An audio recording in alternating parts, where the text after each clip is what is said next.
Tissue culture পদ্ধতিতে কলা চাষ একটি পূর্ণাঙ্গ চাষ প্রণালী। ভূমিকা টিস্যু কালচার পদ্ধতি আধুনিক কৃষি প্রযুক্তির একটি গুরুত্বপূর্ণ অংশ। এই পদ্ধতিতে কলার কোষ বা টিস্যু ব্যবহার করে রোগমুক্ত, স্বাস্থ্যবান এবং উচ্চফলনশীল চারা উৎপাদন করা যায়। এতে কৃষকের ফলন ও আয় উভয়ই বৃদ্ধি পায়। ধাপ 1, মাদার প্লান্ট নির্বাচন। একটি সুস্থ, রোগমুক্ত ও উচ্চ ফলনশীল জাতের কলা গাছ নির্বাচন করুন। সাধারণত গ্র্যান্ড 9 G9 জাতটি টিস্যু কালচারের জন্য আদর্শ। ধাপ 2, টিস্যু সংগ্রহ ও জীবাণুমুক্তকরণ। কলার কন্দ থেকে ছোট অংশ কেটে নেওয়া হয়, যাকে এক্সপ্লান্ট বলা হয়। এগুলো জীবাণুমুক্ত পানি ও রাসায়নিক দ্রব্য যেমন HgCl বা NaCl দিয়ে জীবাণুমুক্ত করা হয়।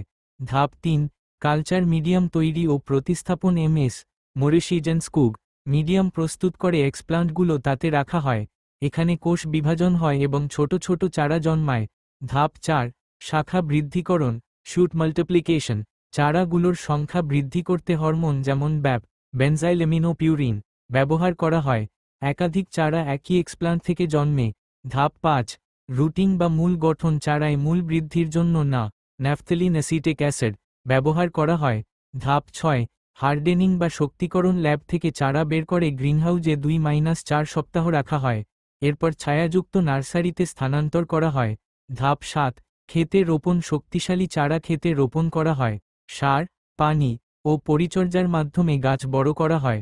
সুবিধাসমূহ: রোগমুক্ত ও একই আকৃতির গাছ পাওয়া যায়। বছরে বহু চারা উৎপাদন সম্ভব। কম সময়ে বেশি ফলন। বাণিজ্যিক চাষের জন্য আদর্শ।